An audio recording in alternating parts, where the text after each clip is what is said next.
अंतरराष्ट्रीय युवा विद्वान, जैन दर्शन में यूनिवर्सिटी टॉप व गोल्ड मेडलिस्ट, जैन सिद्धांत एवं न्याय विषयों को सरलता से समझाने वाले, यूएसए, इंग्लैंड, ऑस्ट्रेलिया आदि अनेक देशों में जैन धर्म की महती प्रभावना करने वाले, पंडित टोडरमल पुरस्कार, युवा विद्वत रत्न आदि अनेक पुरस्कारों से सम्मानित मूर्धन्य विद्वान डॉक्टर संजीव कुमार गोधा जयपुर द्वारा जानिए धर्म का मर्म।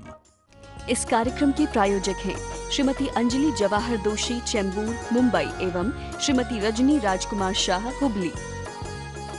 डॉक्टर संजीव कुमार जी गोधा के प्रवचन प्रसारण का लाभ प्राप्त कर ज्ञानदान में सहभागी बने। एक दिन की 9,000 अथवा 3,000 के 3 प्रायोजक मिलकर भी ज्ञानदान स्वरूप प्रदान करने पर लाखों लोगों द्वारा प्रवचन सुना जाता है। अर्थात 1 रुपए की अल्प राशि में 10 भाई बहन प्रवचन का लाभ लेते हैं और प्रायोजक परिवार का उस दिन प्रवचन के आरंभ व अंत में रंगीन चित्र व सभी के नाम का उल्लेख किया जाता है।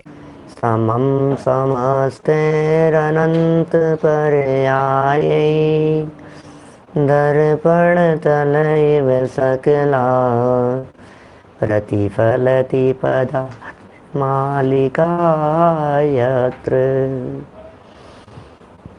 परमागमस्य बीजं निषिद्ध जात्यन्द सिन्धुर्विधानम् सकल नय विलसितानां विरोधमथनं नमाम्यनेकान्तम् विरोधमथनं नमाम्यनेकान्तम्।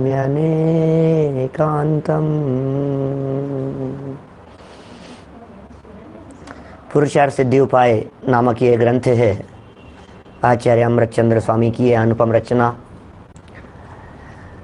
और संलेखना संबंधी ये प्रकरण चल रहा था। आत्मार्थी व्यक्ति संलेखना की भावना भाते हैं। प्रत्येक व्यक्ति को संलेखना अंगीकार की भावना होनी ही चाहिए। इस संदर्भ में श्लोक नंबर 178 और उसकी सुंदर भावार्थ और विशेषार्थ के संदर्भ में हम प्रकरण को आगे बढ़ा रहे थे।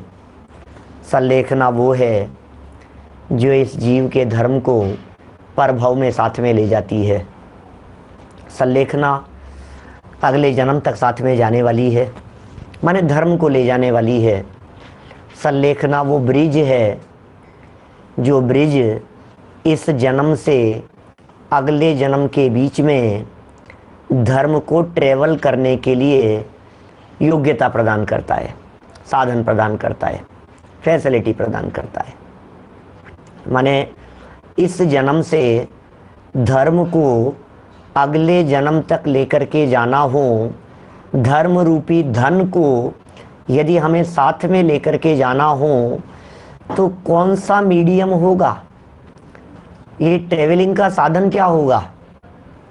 इस जन्म से अगले जन्म तक धर्म ये कौन सी ट्रेन में बैठ करके पहुंचेगा, कौन सी फ्लाइट पकड़नी पड़ेगी, कौन सा हेलीकॉप्टर होगा कि कौन सा रॉकेट होगा जिससे धर्म इस जन्म से अगले जन्म तक चला जाए। तो बोले उसके लिए यदि कोई साधन है तो उस साधन का नाम, साधन समझ गए ना आप कि साहब हमें यहाँ से बम्बई जाना है, क्या साधन है, हमें यहाँ से अमेरिका जाना है, क्या साधन मिलेगा, हमें यहाँ से कैलकाटा पहुँचना है, क्या साधन, साधन क्या है। तो इसी तरह से धर्म को इस भव से अगले भव तक ले जाना है तो साधन क्या है, बोले साधन का नाम है संलेखना। तो संलेखना वो साधन हो गया जो साधन, जिस साधन के माध्यम से ट्रेवल करता हुआ धर्म अगले जन्म तक हमारे साथ में जा सके। कब ली जानी चाहिए संलेखना, संलेखना लेने की विधि क्या है, संलेखना लेने की प्रक्रिया क्या है, किस प्रक्रिया और किस विधि से संलेखना ली जानी चाहिए। संलेखना लेने के लिए राइट टाइम कौन सा है, तो यहाँ कल कुछ बातें हमने देखी थी, ऐसी परिस्थिति बन जाए जब कोई असाध्य रोग आकर के घेर लेवे, या फिर उपसर्ग आ जाए, दुर्निवार उपसर्ग। उपसर्ग ऐसा नहीं कि उपसर्ग तो आ गया और अभी दूर हो गया, क्या उपसर्ग ऐसा जिस उपसर्ग को निवारण न किया जा सके, ऐसा उपसर्ग। या फिर महादुष्काल की परिस्थिति हो जाए, धान्य प्राप्ति होना सुलभ न हो सके और ऐसी स्थिति बन जाए कि अब धर्म नहीं निभ पाएगा, तो फिर समझदार व्यक्ति को इस कृतघ्नि शरीर को स्वयं ही त्याग देने का प्रयत्न कर लेना चाहिए। कुछ ऐसा कोई बात नहीं, ये नालायक, ये दुष्ट शरीर, ये मुझे धर्म साधन में बाधा उत्पन्न करता है, मुझे इस शरीर का साथ नहीं चाहिए, कोई बात नहीं, छूट जाए तो छूट जाए ये शरीर, लेकिन धर्म साधन नहीं छूटना चाहिए, धर्म साधन कभी नहीं छूटेगा।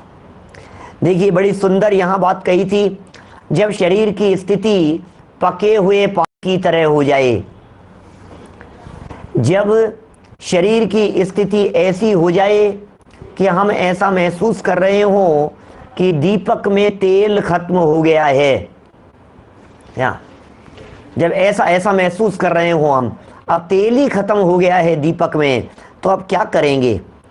तो विनाश के सन्मुख जानकर, क्योंकि दीपक में तेल खत्म हो गया तो दीपक बुझने वाला है। पान माने वृक्ष के ऊपर लगा हुआ पत्ता, यदि वो सूख गया है, यदि वो पीला पड़ गया है, तो इसका मतलब अब उसके टूटने का समय आ गया है, अब उसके झड़ने का समय आ गया है। तो जब ऐसा विचार होने लग जाए, जब आपके दिलो दिमाग में कभी भी एक वाक्य गूंजने लगे, थोड़ी देर के लिए, क्षण मात्र के लिए भी आ जाए, अब जिंदगी लंबी नहीं है, तो उस समय उस व्यक्ति को सल्लेखना अंगीकार कर लेना चाहिए।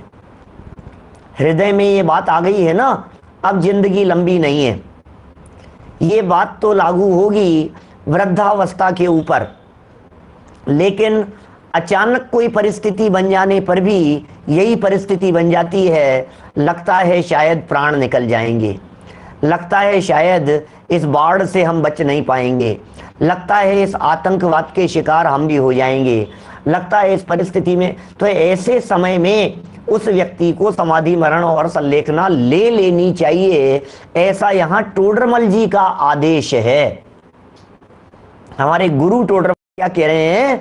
भैया तुम छोड़ दो, तुम त्याग दो, तुम सब कुछ, दृढ़ हो जाओ बिल्कुल। तो देखिए क्या कह रहे हैं, क्या क्या बातें कह दी थी। और आप फिर यदि ऐसा हो जाए, बाद में परिस्थितियां बदल जाए, तो बोले कोई बात नहीं, आप जिस त्याग कर रहे हैं, आप जिस समय संयम ले रहे हैं, जिस समय प्रतिज्ञा ले रहे हैं, उस समय इतनी सावधानी पूर्वक ले रहे हैं कि इस कंडीशन और इस परिस्थिति में मेरे सब चीजों के त्याग है। जब आप हॉस्पिटल में चले गए हैं, तब आप त्याग कर सकते हैं इस तरह का कि मैं किसी के प्रति कोई ममत्व नहीं है। देखो ममत्व नहीं है का मतलब फिर आप चिंता नहीं करेंगे अस्पताल में बैठे हुए, अरे बेटा फिर उसका देख लेना, फिर उससे इतना लेना, फिर उसका इतना देना, फिर उसका ऐसा करना, वहाँ की जमीन है देख, वहाँ की प्रॉपर्टी देख, उसको देख लेना, अभी इस समय अच्छे दामों के अंदर मिल रही है और इतने दामों में बिक जाएगी। ये बातें यदि आप कर रहे हो तो फिर आप सल्लेखना के अंतर्गत नहीं हो, समझ लेना। सल्लेखना तो तभी संभव होगी, सल्लेखना का मतलब ये है कि हमने सबसे नाता तोड़ दिया उस दौरान, अब हमारी तरफ से कोई जिए चाहे मरे, अब हमें किसी प्रकार का कोई विकल्प नहीं है। सल्लेखना धारण करने वाला व्यक्ति, उसके प्राण ऐसे नहीं अटकते, अरे बस एक बार मेरा बेटा आ जाए, एक बार मेरा बेटा आ जाए, एक बार उसका मुंह देख लूं। बिस्तरों पर पड़े पड़े लोग भी इस तरह की डिमांड करते रहते हैं, जब डॉक्टर जवाब दे देते हैं तब भी वैसी डिमांड करते, बस बहू को, बेटे को बुला लो, बेटे को बुला लो, बस मेरा अंतिम समय, एक बार उसको बुला लो, मैं उसे देखना चाहता हूं। अरे क्यों देखना चाहता है तू? यदि सल्लेखना ले रहा है, तुम यदि समाधि मरण करना चाहते हो, तो समाधि मरण का मतलब यह है कि भैया साथ छूट गया अनंत काल के लिए, अब नहीं है साथ, अब किसे संभालना है और किसकी चिंता करना है, अब तो अपने आप की चिंता कर ले। जीवन भर अपनी चिंता नहीं करी, जीवन भर परिवार की तो चिंता करते रहे। अब भी यदि परिवार की चिंता करेंगे तो क्या होगा, और उसकी चिंता करने में कोई साथ नहीं है। सुनो, एक बात कहूं आपको मार्मिक, जिस को खाली करना होता है ना, होटल के जिस रूम को खाली करना होता है, वहां की नहीं करता समझदार व्यक्ति। फील करना जरा जब कभी होटल से होंगे, फील करना जरा जब कभी धर्मशाला खाली करके निकले होंगे। क्या चद्दर पड़ी है, बिस्तर पड़े हुए हैं, खींचे हुए हैं, चीज धुली है, गंदगी पड़ी है, संभाल कोई मतलब नहीं है, जो होगा तो होगा, अरे हम तो चले, अब दोबारा कौन आएगा इस कमरे में। आप सोचो जरा, फील करो उस चीज को। जिस जगह हमें आना नहीं है, जिस जगह से हम निकल गए हैं, आपकी फीलिंग होती है ना ऐसी। क्या घर से निकलते समय घर को इतना कभी फैलाते हो जितना आपका धर्मशाला का रूम आपके निकलने के बाद फैला रहता है? कितना फैला रहता है बताइए मुझे, कौन संभालता है? डब्बा पड़ा है, चद्दर उठा करके देखता है, गद्दा ऐसे फेंकता है, तकिया ऐसे खींच करके देखता है, कोई चीज रह नहीं, इसको उठा करके उधर पटक देता है, ऐसे फेंक देता है, कचरा पड़ा है तो ढोल देता है, गिरे बाद में हो जाएगी सफाई। हमें थोड़ी ना आना है इस कमरे के अंदर दोबारा। मैं आपसे कहना चाह रहा हूं, सोचो आप, जिस जगह पर हमने कुछ टाइम बिताया, जिस जगह पर सुबह 8 बजे की जगह 10 बजे, 10 बजे की जगह 11 बजे यदि रूम क्लीन करने वाला नहीं आया हो तो आप रूम क्लीन करने वाले को 3 बार कॉल कर देते हो कि भैया आज रूम क्लीन नहीं हुआ, आज सफाई नहीं हुई रूम में, होटल के रूम में साफ सफाई करने नहीं आया आज। आप सोचिए, उसको खाली करते समय बेडशीट से जूते साफ करके चले आते हैं। दूध डुल जाता है तो परवाह नहीं है, चाय डुल जाती है तो परवाह नहीं है, गंदगी हो रही है तो परवाह नहीं है। क्यों? हम क्यों संभालें उसे? क्यों? क्योंकि हमें जाना है यहां से। अब मैं ये कह रहा हूं, वहां तो बड़े होशियार बने हो और इस देह को छोड़ करके, परिवार को छोड़ करके, संपत्ति को छोड़ करके जाने का समय आ गया है, विदाई का समय आ गया है, और तुम इनकी संभाल में लो। मंदबुद्धि हो क्या? हो गया है। संलेखना की बात कर रहे हैं भाई साहब, समाधि मरण की बात कर रहे हैं। थोड़ा सा विचार करना एक बार। अब ये पीछे की चीजें विचार करने योग्य नहीं है, अब ये पीछे बातें दिमाग लगाने योग्य नहीं है। अब परिवार का क्या होगा, अब संपत्ति का क्या होगा, अब धन का क्या होगा, पैसे का क्या होगा, अब तिजोरी का क्या होगा, अब इसका क्या होगा। अरे होगा जो होगा, हम चले, अब हमें क्या लेना देना। बोलो, पीछे से यदि तुम्हें बुलाते भी रहेंगे ना तो तुम लौट करके कभी आना पसंद नहीं करोगे। इसका नाम संलेखना है। ऐसे परिणाम होने चाहिए अंत समय में। मैं क्यों करूं इसकी संभाल, बतलाइए। मैं क्यों करूं शरीर की संभाल, मैं क्यों करूं इधर उधर, क्यों उपयोग को लगाऊं? क्या आप धर्मशाला के रूम से, वहां से निकलते समय, होटल के रूम से निकलते समय वहां झाड़ू पोंछा लगाते हो खुद अपने हाथ से? नहीं लगाते हैं ना। छोड़ दो, जिनवाणी सिखा रही है, छोड़ दो विकल्प। आपका जैसा नेचर है उस नेचर को आपको फॉलो करने के लिए कह रहे हैं। बोलो, कुछ नहीं करना है। गड़बड़ ये है, हम तो समझ नहीं पा रहे हैं उस चीज को। जो कर रहे हैं, जो हमारी हैबिट में है, जो हमारी प्रैक्टिस में है, उसी चीज को तो फॉलो करना है। छोटे छोटे से बच्चे बचपन से तू मैं करते रहते हैं। ये मेरा है, ये मेरा है, ये आपका है, ये इनका है, नहीं ये मेरी चीज है, ये मेरी नहीं है। इसका मतलब उसे मेरी और पराई ये करना तो आता है। क्या क्या आता है उसे? ये तो खूब आता है हमारे को, अपना पराया करना, ये तो हमें आता है। तो यही तो काम करना है वेद विज्ञान के लिए, और करना क्या है? बोलो, मोक्ष मार्ग प्रकट करने के लिए पिताजी साहब करना तो यही काम है, और क्या है? ये मेरा है और ये मेरा नहीं है, ये काम करना है। और तो पूरी जिंदगी हो गई ये मेरा है और ये मेरा नहीं है ये करते हुए। यही तो काम करना है। कितना सुंदर यहां सिखाने का प्रयत्न कर रहे हैं। सीख जाएं तो जीवन निहाल हो जाए, और यदि नहीं सीख पाए तो कुछ मतलब नहीं है। क्या जनवाणी माँ है सिखाने वाली, समझ लो आप। माँ जो बात सिखा रही है, बच्चे उसे यदि गंभीरता से सीखें तो जीवन भर सुख शांति से रहेंगे। और यदि कमजोरी रह गई, समझ लीजिए आप, यदि कमजोरी रह गई तो फिर गड़बड़ हो जाएगी। ये जनवाणी माँ हमारे को सिखा रही है। दादा बहुत पहले प्रशिक्षण शिविरों में एक एग्जाम्पल दिया करते थे, बहुत पुरानी बात है, पता नहीं लोग तो भूल भी गए। प्रशिक्षण शिविरों में एक एग्जाम्पल दिया करते थे, बहुत पुरानी बात है। एक एग्जाम्पल देते थे ऐसा कि, और उदाहरण देते थे महाभारत का उदाहरण देकर के बात करते थे। प्रसंग ऐसा बना महाभारत में, अब वो लौकिक महाभारत दृष्टि से समझ लीजिए, लेकिन दादा देते थे, तो बोले जो गांधारी थी दुर्योधन की मां, और धृतराष्ट्र अंधे थे। जैन परंपरा की बात नहीं है, लेकिन जो टीवी के अंदर जो दिखाई है उस महाभारत की बात कर रहा हूं, और जो एग्जाम्पल दादा दिया करते थे उस एग्जाम्पल की बात कर रहा हूं। उससे कुछ सिद्ध होती है कुछ बात। आंखों पर उसने जीवन भर पट्टी बांध ली, और एक प्रसंग ऐसा बना, उसने अपने बच्चे को नहीं देखा, जन्म से अपने बच्चे को नहीं देखा। तो जब दुर्योधन था, तो दुर्योधन को किसी ने ये कहा कि तुम नग्न होकर के क्या, और मां ने बुलाया कि मैं पट्टी खोल रही हूं और तुम मेरे सामने आओ, तो जो जो आंखों की निगाहें पड़ेगी, मां की निगाह पड़ेगी शरीर के ऊपर, समझ लीजिए आप वो शरीर वज्र का हो जाएगा वो अंग। और श्री कृष्ण उस बात को समझ गए, उस चतुराई को, और श्री कृष्ण ने रास्ते में जाते हुए बोले तुम जा रहे हो अपनी मां के पास में, तुम एक काम करो, तुम अपनी कमर के ऊपर ये पत्ते लपेट करके जाओ। ऐसे जाओगे तुम कि नहीं? ऐसे ही कहा है मां ने। कह रहे तुम क्या बात करते हो, वो बचपन की बात अलग होती है, अब तुम बड़े हो गए हो, ऐसे ऐसे नहीं जाया जाता। और वो पत्ते लपेट करके अपने गया, तो वो जो जितना अंग बचा था जो पत्तों से ढका हुआ था, उसके अलावा पूरा शरीर वज्र का हो गया। इसके माध्यम से एक बात वे जरूर कहते हैं कि बोले जो हिस्सा, जो पार्ट जिसके ऊपर मां की निगाह नहीं पड़ी, समझ लीजिए वहीं कमजोरी रह जाएगी। ये बात वहां दादा हमेशा कहा करते थे, मैंने तो कई बार सुनी है, 20-25 साल पुरानी बात कह रहा हूं। खूब प्रशिक्षण शिविरों के अंदर विशेष प्रवचन चला करते थे उनके उस समय। बोले जो हिस्सा शरीर का, जीवन का जो पार्ट मां के निर्देशन के बिना बीत गया, चला गया, समझ लो उसमें वीकनेस रह जाएगी। हम कहना चाह रहे हैं ये जिनवाणी मां है, ये हर कदम पर शिक्षा दे रही है, ये जिनवाणी मां कुछ सिखा रही है। इस मां करके भाई साहब मां ही होती है, ये समझ लेना आप कुछ भी। और एक और बात कहूं, आत्मा, इसमें भी मां है क्या?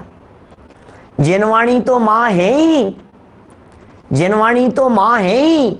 ये भी कौन है इस देह देवालय में? आत्मा। मां मतलब समझ गए आप? किसी काम से निकले और निकल गए, और वहीं से कहीं जाना पड़ गया, और सूचना नहीं दे पाए, और कहीं फंस गए, और ऐसे उलझन में आप आ नहीं पाए, न मालूम क्या स्थिति बन गई, 1 आध दिन 2 दिन लग गए, डॉक्टर पकड़ लिया कि कुछ हुआ, कि कहीं बंदी बना लिया, कि कहीं कुछ पता नहीं लगा, और आप वहां से लौट करके आए। आते ही पहले बेल बजाई बाहर, बेल बजाते ही बोलो क्या रिएक्शन होगा? पत्नी नहीं कह रहे, पत्नी का रिएक्शन क्या होगा? बोलो कहां मर गए थे, मतलब बात कर रहा हूं मैं, सोचो। बात नहीं करेगी 2 दिन तक, सूचना देने का काम नहीं था, शक्ल नहीं देखेंगी, और बेटा तूने खाना खाया कि नहीं, बेटा कहां रह गया था, बेटा कोई तकलीफ तो नहीं हुई? समझ में आ रही है? मां क्या है? ये जिनवाणी मां है हमारी, ये आत्मा है, जिसके सानिध्य में रह करके सर्व दुख मिट जाते हैं, जिसके सानिध्य में रह करके संकट मिट जाते हैं, तकलीफें मिट जाती है। मां का अवलंबन लो भाई साहब, ये संलेखना अपने से मिलन कराने वाली चीज है। अंत समय में अब तक अपने को नहीं देखा, अब तो अपने को देखो, मत देखो उनकी तरफ जिन्हें छोड़ करके जाना है, परायों की तरफ मत देखो, परदेसियों से ना प्रीति लगाना। क्या परदेश, क्या परदेश, क्या ये भजन नहीं, क्या गाना है ना ये? मैंने इस गाने की लाइन सबसे पहले 2004 में एक शिक्षण शिविर के अंदर बोली थी सब विद्वानों के बीच में, तो बोले तुम क्या कह रहे? परदेश किसे? परदेसियों से। परदेश कौन? जिनके प्रदेश भिन्न वे सब परदेसी, जिनके प्रदेश मुझसे भिन्न है वो सब क्या है? परदेसी हैं। और परदेशियों से न प्रीति जाना। क्या? क्यों? क्योंकि उनको तो जाना है एक न एक दिन, छोड़ करके चले जाना है। तो किससे प्रीति होनी चाहिए? अपने अपने से प्रीति हो भाई साहब, तो काम चलेगा। देखिए क्या कह रहे हैं, यदि जीवन बच गया तो क्या होगा ये बतलाइए। बच गया तो बोले बच गया तो बच गया, कोई बात नहीं, हमारी चलती थोड़ी ना है इसमें। जीवन यदि बच गया तो ले लेंगे। कंडीशनल भी तो त्याग होते हैं, कंडीशनल भी तो त्याग होते हैं भाई साहब।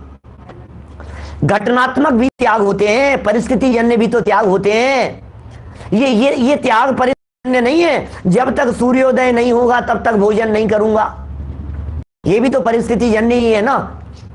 सूर्यास्त के बाद भोजन नहीं करूंगा, ये भी तो परिस्थिति जन्य ही है ना। अब सूर्यास्त यदि 3:30 बजे हो जाता है मान लीजिए, तो 3:30 बजे बाद नहीं लूंगा। सूर्यास्त 5:30 बजे होता है तो 5:30 के बाद में नहीं लूंगा। यदि सूर्यास्त 6:30 7:30 बजे होता है तो 7:30 के बाद नहीं लूंगा। ये भी तो कंडीशन है कि नहीं? इसमें कंडीशन नहीं है क्या?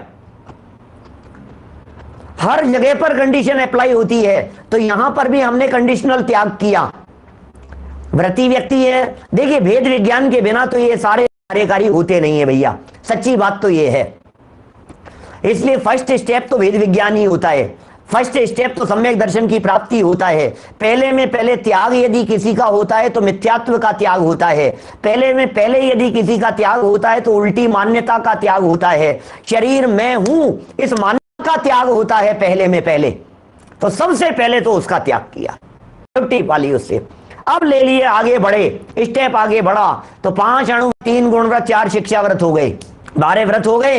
अब 12 व्रतों का पालन करते करते अब समय, क्यों अब का 4 है ना, इसलिए 12 व्रत के तुरंत बाद संलेखना की चर्चा।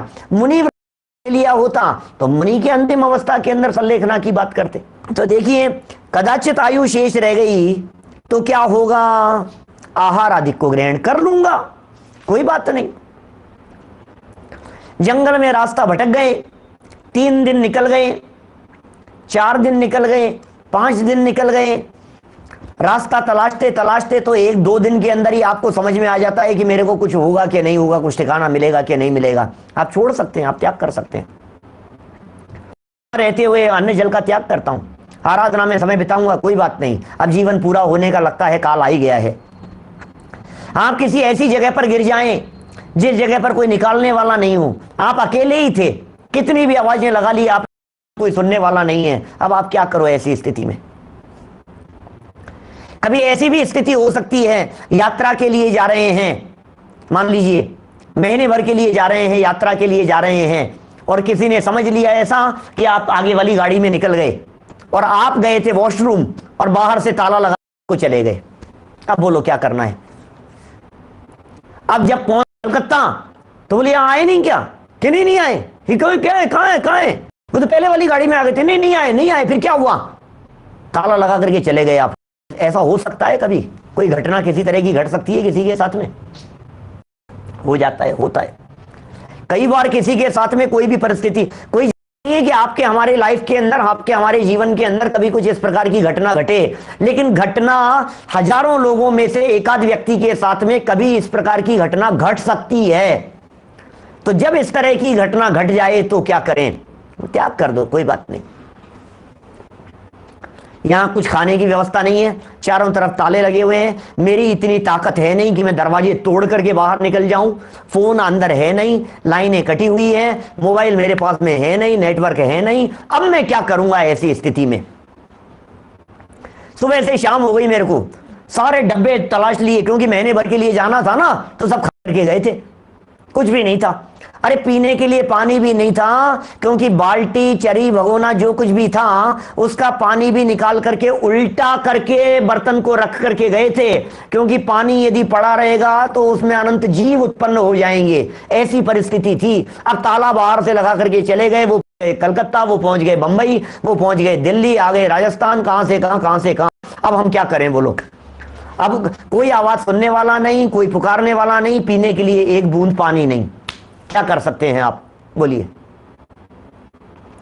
खत्म है कहानी, कोई बात नहीं। संलेखना का काल आ गया है, ऐसा है। लिफ्ट में फंस जाते हैं उसका तो चलो कोई बात नहीं, क्योंकि लिफ्ट के अंदर तो हमें भरोसा है, आधा पौन घंटा, 1 घंटा, 2 घंटा, 4 घंटे 2-4 घंटे के अंदर तो कोई ना कोई व्यवस्था हो ही जाएगी, घंटे, आधे घंटे, 2 घंटे। क्या ये घर में बंद करने की आएगी, लेकिन क्या पता कब कैसे क्या हो। तो आप त्याग कर सकते हो। जब घर में बंद हूं तब तक मेरे अन्न जल का त्याग है, और मैं तो आत्म आराधना कर रहा हूं, जो होगा सो हो जाएगा जी। ताला यदि कोई आकर के खोल देगा तो निकल जाऊंगा, ग्रहण कर लूंगा, और यदि नहीं करेगा तो हमारे त्याग, छुट्टी। उस भावना के लिए कह रहे हैं हम। देखिए, हाँ, यदि कदाचित जीवन शेष रहेगा तो आहार आदि को ग्रहण करूंगा। यह संन्यास ग्रहण करने का क्रम है, यह संन्यास ग्रहण करने का क्रम है। रोगाधिक होने पर क्या करें साहब, बीमारी हो गई, छोड़ दूं, दवाई नहीं लूं? नहीं नहीं नहीं, गलतफहमी नहीं, संयम है भाई साहब। यहाँ तो गुणस्थान 5वां है, यहाँ तो व्रती है, यहाँ तो त्यागी है, यहाँ तो तपस्या, यहाँ तो आराधना कर रहे हैं।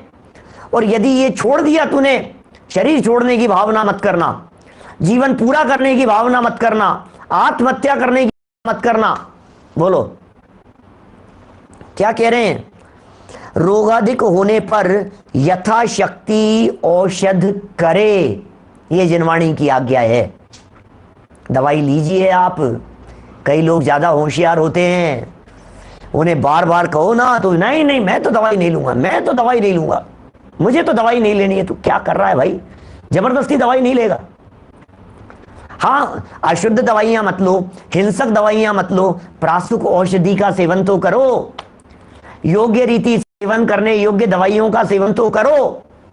क्या ना कर सकते हैं? और कदाचित अशुद्ध भी यदि हैं, आपके त्याग नहीं है तो क्या हुआ उसमें? लेकिन ये सलाह लेने वाला व्यक्ति बहुत सावधानी रखेगा ऐसे समय में। स्वयं तक विचार चलेंगे तब तक रोगाधिक होने पर यथाशक्ति जितना संभव हो सके औषध लो, दवाई लीजिए, उपचार कीजिए, डॉक्टर के दिखाइए, वैद्य जी को दिखाइए, शरीर का भी उपचार कीजिए। देखो, शरीर के उपचार के लिए वैद्य जी आएंगे घर में, और आत्मा के उपचार के लिए पंडित जी आएंगे घर में। दोनों के बिना सल्लेखना, मतलब अंत समय चल रहा है ना, शरीर को संभालना है, मरने नहीं देना है, छूटने नहीं है। क्या? नहीं नहीं, ऐसा नहीं। परंतु अब देखो, अब आगे स्टेप चेंज, क्योंकि सवाल सल्लेखना का चल रहा है। इसलिए कोई व्यक्ति ये नहीं समझ ले कि यार ये तो मरना ही नहीं चाहता है, तो जीने की हो नहीं इच्छा, वो तो है ही, तो फिर मर जाऊं, ये नहीं, मरने की भी नहीं है इच्छा। क्या बैलेंस? सल्लेखना में बैलेंस कैसा होता होगा, उस बैलेंस की चर्चा चल रही है। रोगाधिक होने पर यथाशक्ति औषधि करे, परंतु जब रोग असाध्य हो जाए, रोग साध्य हो जाए तब क्या करें? असाध्य कहा नहीं जा सकता, असाध्य पूर्ति नहीं की जा सकती है, असाध्य निवारण नहीं किया जा सकता है, ऐसा कोई रोग हो गया, अब क्या करें? और किसी प्रकार भी उपचार से लाभ न हो, असाध्य रोग हो गया, उपचार भी किया जा रहा है, उपचार से किसी प्रकार का कोई लाभ नहीं हो पा रहा है, तो ऐसी दशा में यह शरीर, अब सुनना क्या कह रहे हैं, ऐसी दशा में यह शरीर दुष्ट समान सर्वथा त्याग करने योग्य कहा है। बोलो, अब छोड़ दो इसको, शरीर को। नहीं हो रहा है ना, हमने कोशिश देख लिया ना, नहीं संभल रहा है, अब क्या करेंगे? छोड़ो इसको। देखो, आपसे कहता हूं, आप क्या करते हैं? आपकी गाड़ी बिगड़ गई, खराब हो गई, आप क्या करते हैं? फेंक देते हैं? नहीं। बेच देते हैं? नहीं।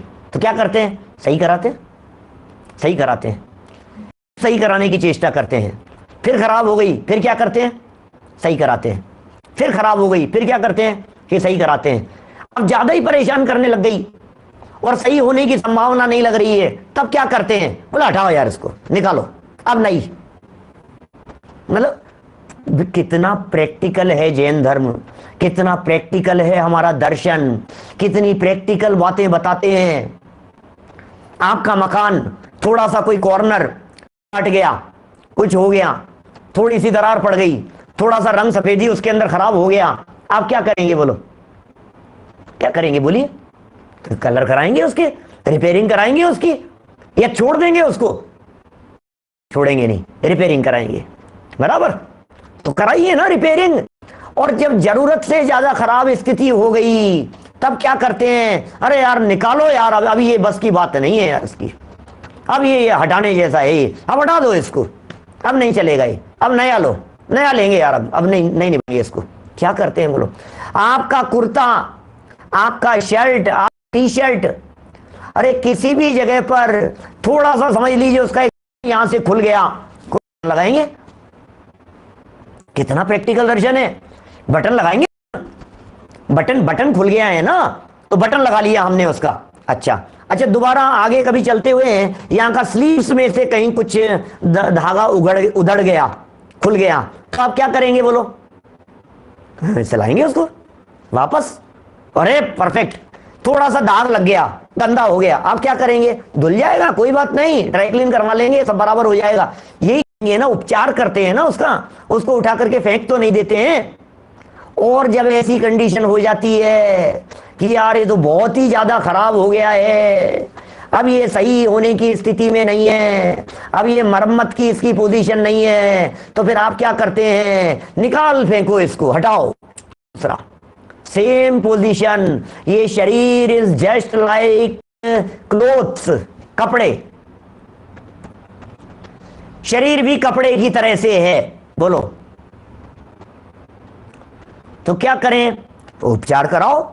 आगम कह रहा है, जनवाणी कह रही है उपचार कराओ। ऐसा उपचार कराइए, आप बिल्कुल इलाज कराइए, बिल्कुल दिखाइए, बिल्कुल संभालिए, बिल्कुल एक्सरसाइज कीजिए। आगम कह रहा है, जनवाणी कह रही है, मॉर्निंग वॉक पर जाइए, बिल्कुल। क्या बोलो, समझ में आ रही है बात? ये संभालने के लिए कह रहे हैं, लेकिन किस लिए संभालने के लिए कह रहे हैं? कि ये मेरे धर्म साधन में सहयोग होता है। ध्यान देना, शरीर से धर्म नहीं होता, शरीर से धर्म नहीं होता, लेकिन शरीर की स्वस्थता के साथ आपके आंतरिक परिणामों की निर्मलता का निमित्त नैमित्तिक संबंध है। ये समझ लीजिए, बिल्कुल निमित्त नैमित्तिक संबंध है शरीर के साथ में। शरीर खराब होता है तो आपका उपयोग नहीं लग पाता है, परिस्थिति बिगड़ती है शरीर की तो आपका मन नहीं लगता है। इसलिए सावधानी पूर्वक शरीर को संभालने की यहां बात कही गई है। बोलो, एक एक लाइन इतनी मार्मिक लगती है। क्या कह रहे हैं? रोगाधिक होने पर यथाशक्ति औषध करे, शक्ति के अनुसार, जबरदस्ती नहीं, ज्यादा खींचतान भी नहीं। परंतु जब रोग असाध्य हो जाए, किसी प्रकार भी उपचार से लाभ न हो, अब हो ही नहीं पा रहा है, जवाब ही दे दिया है डॉक्टर ने, जब ऐसा ही परेशान कर दिया है, तो ऐसी दशा में यह शरीर दुष्ट समान सर्वथा त्याग कर योग्य कहा है। दुष्ट है ये, कृतघ्नी है, ऐसे शब्दों के प्रयोग हैं शास्त्रों में। ये शरीर कृतघ्नी है। अरे इस शरीर को कितना भी निभाओ, इस शरीर को कितना भी निलाओ धुलाओ, ये शरीर तो अंत में साथ छोड़ेगा, ये शरीर तो धोखा देने वाला है, ये शरीर धोखा देकर के निकलेगा। समझ लो आप, ऐसा धोखा देकर के निकल जाएगा ये शरीर। ऐसा ही है इस शरीर का स्वरूप। शरीर दुष्ट समान सर्वथा करने योग्य कहा है और इच्छित फलदाता धर्म विशेषता से पालन करने योग्य कहा है। शरीर नहीं चल रहा है, ध्यान हटा दो शरीर से। क्या समझ में आ रही है बात? ध्यान हटा दो शरीर से, लगा दो आत्मा पर, केंद्रित कर दो, इससे दृष्टि हटा दो। जो अपना साथ नहीं दे रहा है तुम उसका साथ मत दो, तुम उसकी संभाल मत करो। पड़ोसी की तब तक ही संभाल करना, मतलब जहां तक पड़ोसी धर्म निभाना हो, इससे ज्यादा नहीं। ठीक है? देह नश्वर है, देह नाशवान है, आगे जाकर के उपदेश देने वाले हैं, आगे चल करके समझाने वाले हैं, बताने वाले हैं हमारे को करना क्या है, हमारे को प्रैक्टिकल नॉलेज दे रहे हैं। प्रैक्टिकल किसी के भी साथ में किसी भी प्रकार की परिस्थितियां बन सकती है, लेकिन प्रैक्टिकल करें क्या? बोले भेद विज्ञान का अभ्यास कर। हिसाब शरीर को संभालूं कि नहीं संभालूं, कि शरीर को संभालने की क्रिया चलने दे और अंदर में भेद विज्ञान की धारा बहने दे। दो काम एक साथ चलेंगे। भेद विज्ञान की तरफ तू बह रहा है और कह रहा है शरीर को पड़ा रहने दो, दवाई नहीं लूंगा मैं, तो गलत काम कर रहे हो आप, जिनवाणी की आज्ञा का उल्लंघन कर रहे हो। पर्याप्त औषधि का सेवन नहीं कर रहे हो तो आप गलत काम कर रहे हो, आप जबरदस्ती मरने की चेष्टा कर रहे हो। कोशिश कीजिए। इधर से ये चल रहा है और इधर से वेद विज्ञान चल रहा है। वेद विज्ञान की धारा ये अंदर में, दवाई लेते हुए भी ठीक होना होगा तो होगा, नहीं होना होगा तो नहीं होगा। ये वेद विज्ञान की धारा बराबर में चल रही है। डॉक्टर को दिखा करके आया हूं, दवाई लगनी होगी तो लगेगी, और दवाई नहीं लगनी होगी, रिएक्शन करनी होगी तो रिएक्शन कर जाएगी। अरे ठीक हो जाए तो मैं उसके लिए तैयार हूं, और बिगड़ जाए, खराब हो जाए तो मैं उसके लिए तैयार हूं।